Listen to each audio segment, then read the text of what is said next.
So as I mentioned, this was an incendiary, explosive moment in Indian history. All these pressures would lead to a mass upheaval in the 1850s, with echoes around the world. And it would bring down both the East India Company and the last of the Mughal empires. In a sense, the constructs of this early modern age would come down simultaneously as a result of these upheavals. And the Enfield rifle would play a starring role in the saga. Combined with the political and economic shifts that we talked about in the previous segment are, of course, religious ones as well, with the advent of religious reform and revitalization movements, partly efforts by Muslims and especially Hindu leaders to modernize their faiths, to deal with the shifts that Indians were experiencing, to accommodate rationalism into their explanations of the world, trying to reconcile their beliefs with new concepts of individualism and egalitarianism. So there was a great deal of discussion and ferment among religious circles in India. And there were, in fact, competitors. Just digress here. We're talking about the ways in which the advent of free markets means the pressures that competition are going to have. And there's competition also for religious authority, especially with the advent of Protestant missionaries who, by the 1840s, increasing numbers of evangelicals coming in the thousands, dreaming of converting all of those souls in India. They were less successful, perhaps, in direct conversions than they were in appearing as a threat to the incumbent spiritual authorities. But they nonetheless had an effect on the language and vocabulary, the whole understanding of Indian religious systems. So here we have compound pressures in India. An increasing resistance throughout. Resistance to religious authorities, resistance to political authorities. And this, of course, meant ultimately a challenge to Mughal power. And as the Mughals had atrophied and the company was on the rise, many of the frustrations were being vented against company rule, and it would finally explode in 1857. And this explosion would threaten British dominance in the Ganges Plain, which was emerging as an important strategic location in the new global economic geography. The spasm of unrest was a response to the conditions and the policies in colonial India.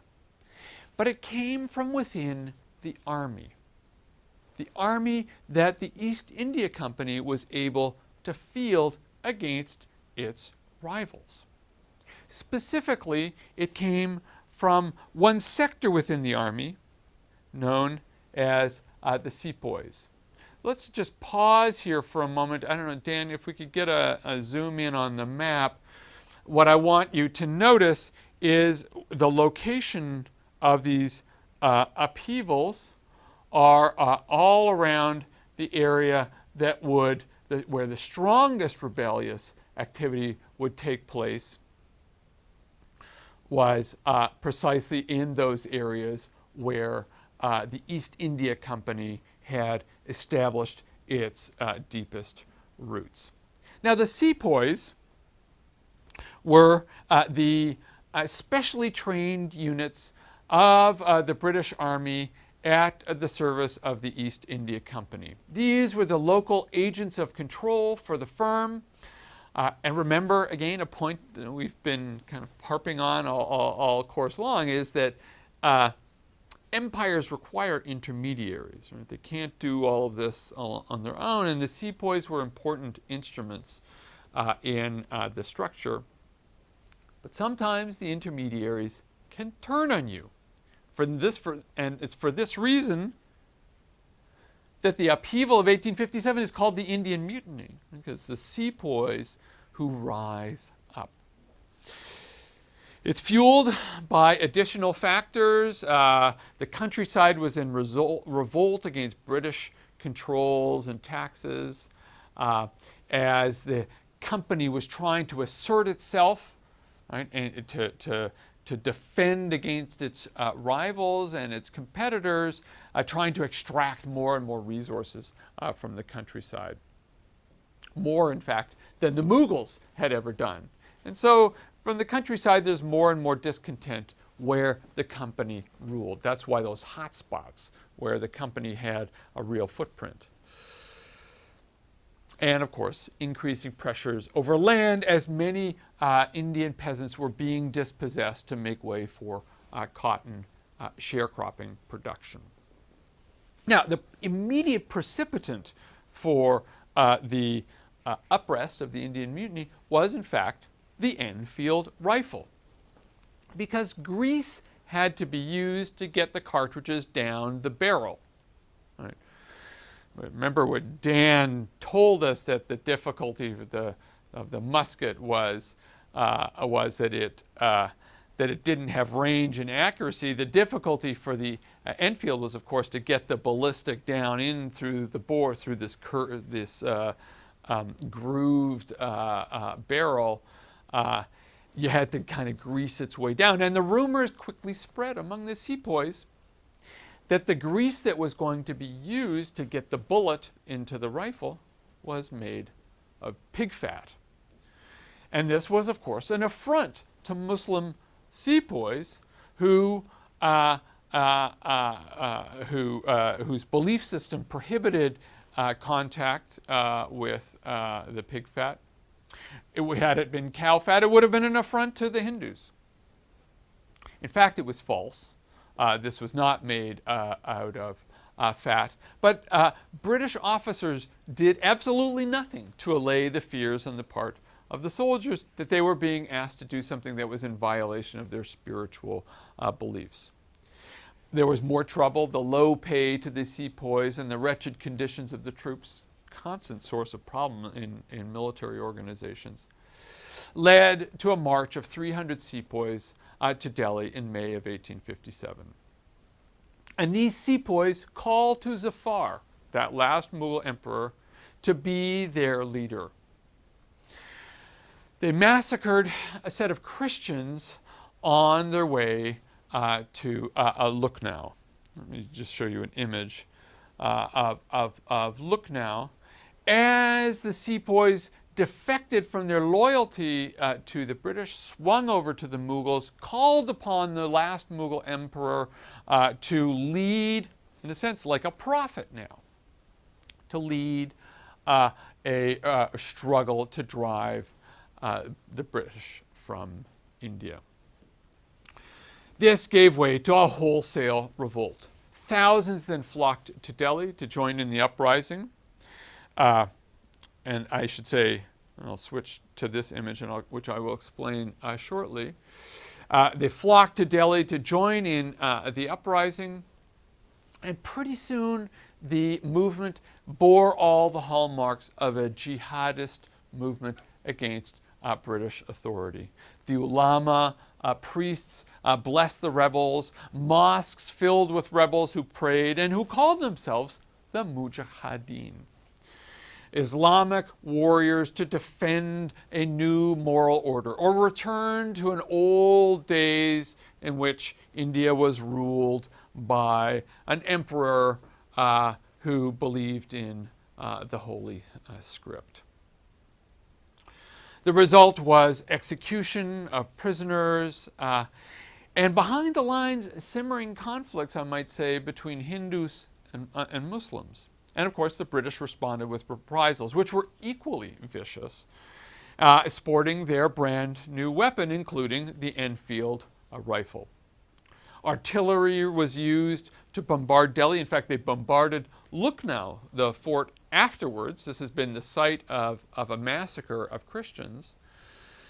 And many aspects of the British repression itself took on the features of a Christian crusade, killing infidels as a response to these kinds of massacres, letting Sikh soldiers that were serving in British armies engage in public atrocities and torture. All around Delhi, then, the old capital of the Mughal Empire, mounting bodies, a city teeming with disease. And in the files, we know afterwards, British officers recalled dreaming of them, dreaming of them crawling through the bugs crawling through his lips as he slept. So the heart of the revolt was Delhi, now surrounded by British troops who put down the uprising. Now, I should say the sepoys were remarkably brave throughout, but they were no match in the end for the artillery and the firepower that the British were able to yield. Zafar had tried to broker a peace, but he was a reluctant rebel from the beginning. The British captured him as the last Mughal emperor, tried him for treason and mutiny.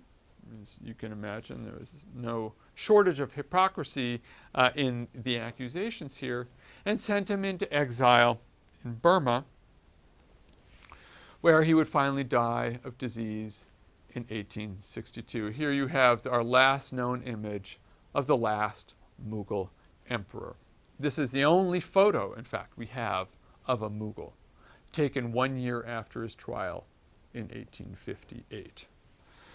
This, of course, left behind a simmering dislike and resentment about the British, and a simmering enmity, as you might imagine, between different religious orders that the Mughal emperor had once been able to accommodate within this pluri-religious empire. Remember, it was a composite empire. And the Mughal emperor was able to balance Hindu, Muslim, even Christian, Jewish faiths within his empire.